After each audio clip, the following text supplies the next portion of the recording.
Chapter 89. A Simple Mission. Klein nodded and said, "All right, but I still don't know what my mission is." "Nothing dangerous." "I haven't seen any signs of danger at the very least," Dunn emphasized.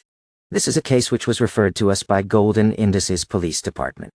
The famous philanthropist Sir Deweyville has been experiencing unusual harassment over the past month. Be it his bodyguards, the security guards he has employed, or the police, none of them have been able to find the culprit. Inspector Tolle, who is in charge of this case, suspects that it involves beyonder powers and, thus, handed the case over to us.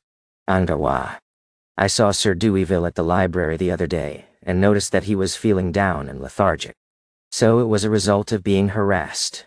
Klein knitted his brows and asked, "What kind of harassment is it?" "There hasn't been any physical harm inflicted yet. Thus, the harassment wouldn't be considered dangerous. Sir Deweyville hears moans and cries every night, no matter where he is, be it Tingen or not. This has affected his sleep quality negatively." "Dear Niran." Dunn flipped the notes in his hands. "He has seen a psychiatrist and has asked his butlers and servants to confirm that it was not an illusion. Having confirmed that it isn't a hallucination, thus, it is suspected that someone is harassing him." "Yeah." Closing the file, Dunn looked up at Klein. "Change into your probationary inspector uniform in the break room, then meet Inspector Tolle, who is in charge of this case at the shooting club. He'll provide you with more details." "Why?" "Probationary inspector uniform?" Klein asked instinctively. Dunn rubbed his forehead and smiled. "Half of our salary comes from the police department, and the title of probationary inspector doesn't merely belong in the records. When you met Leonard and I for the first time, we were also wearing uniforms. This is a perk held by fully official members. Yes, the perks as Emperor Roselle would call it.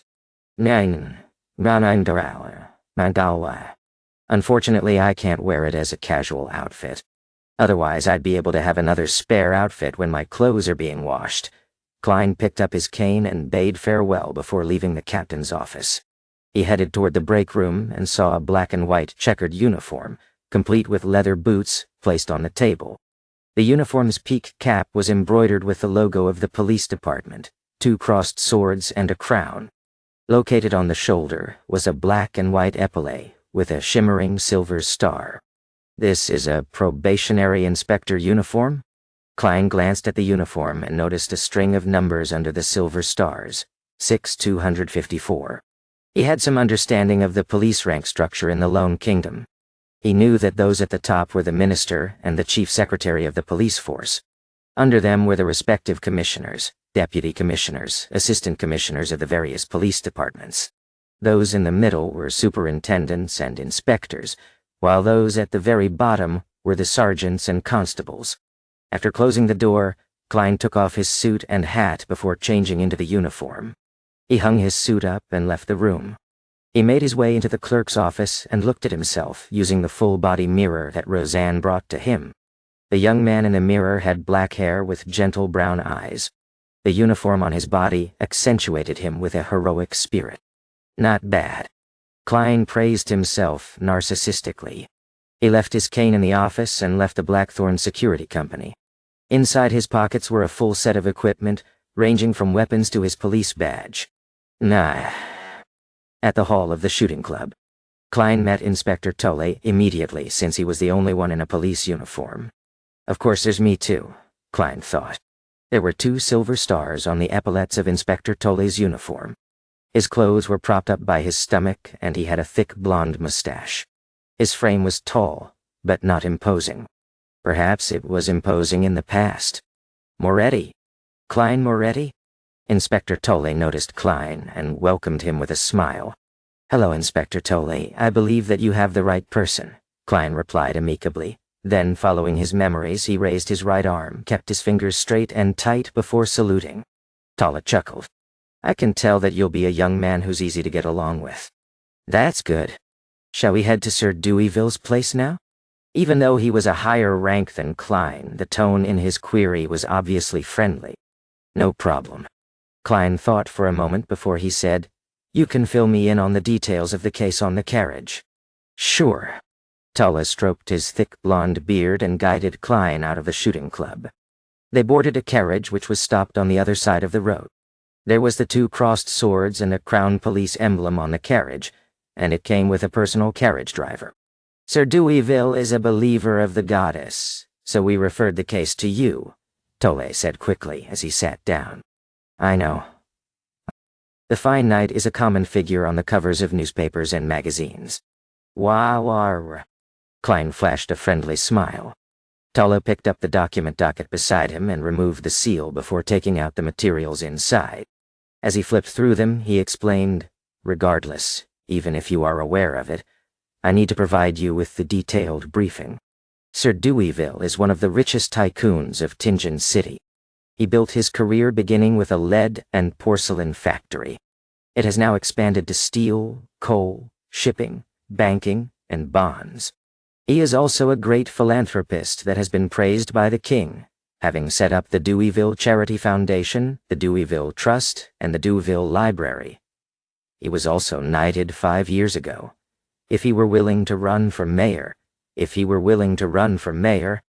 don't think anyone in Tingen City could contest with him. But Backland is his goal. He wants to become a member of Parliament. We once suspected that the harassment might be related to this, but we have no clues to this date. Now, see. Klein nodded slightly and said, We can't rule out that possibility, but there's nothing to confirm that suspicion as of now. Tulla didn't dwell on this point. He continued, from the 6th of last month, Sir Deweyville has heard painful skin-numbing moans every night when he sleeps, akin to a patient's fight for his life. He has checked the surrounding rooms multiple times, but he hasn't found anything unusual. His butler and servants have also confirmed that they heard such sounds, but it is simply softer for them. In the beginning, Sir Deweyville believed that this matter would pass quickly, and didn't pay too much attention to it. But the moans became more and more frequent, to the point of occasionally happening during the day. There was even the addition of heart-wrenching cries. Why? This has made Sir Deweyville lose sleep. Time and time again he had no choice but to leave Tingen to his villa in the villages. But it was to no avail. The moans and cries persisted. Similarly, the phenomenon persisted even in Backland, just that it wasn't as serious. He employed security guards to check his surroundings, but they didn't find any clues. Our preliminary investigations also came up with nothing. Sir Deweyville, who has been tortured for more than a month, is on the brink of collapse.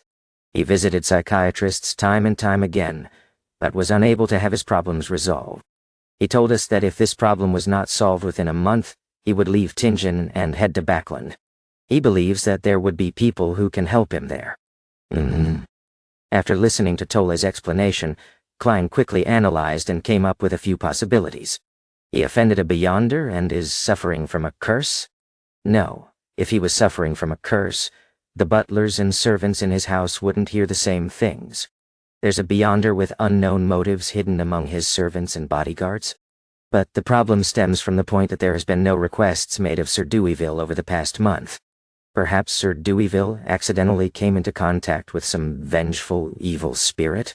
That possibility cannot be ruled out. The carriage entered the Golden Indus Burrow while Klein was still deep in thought. It stopped at the door of Sir Deweyville's house. A steel fence surrounded a lush garden. There were 2 statues by the side of the hollowed metal gates, a magnificent fountain that showered a marble sculpture with water, an expansive 2-story building, as well as a path wide enough to fit 3 carriages.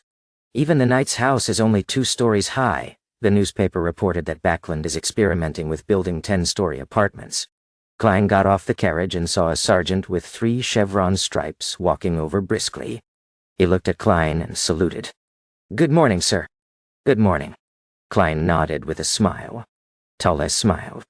"This is Sergeant Gate. You can tell him if you need anything. This is Probationary Inspector Moretti, a history and psychological expert from the police department." Tolle introduced Klein to Gate. "I don't deserve such a title." Klein felt a little embarrassed. After the greetings, Gate pointed to the 2-story building behind the fountain and said, "Sir Deweyville is waiting for us." "All right." Klein caressed the revolver at his waist. That was his best bet against an enemy. Since he was in police uniform, he could put his revolver in a holster at his hip, making it easier to draw it. As they spoke, the trio made their way down the path, around the fountain, and arrived outside the door.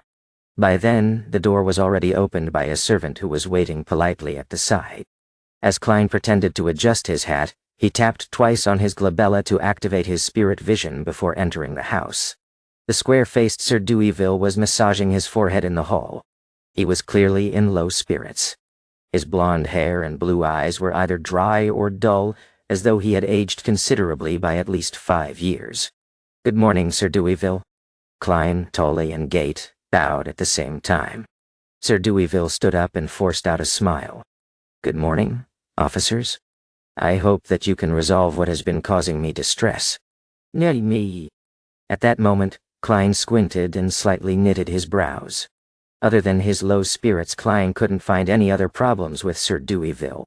"That's odd," he thought for a moment before he said, "Sir, in which room did you first hear the moans?" "My bedroom." Sir Deweyville shook his head. "Can we take a look?" inquired Klein. "Haven't you checked it many times?" The middle-aged butler interrupted from the side.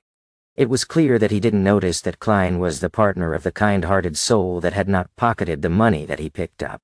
Klein smiled, composed. "Those were my colleagues, not me."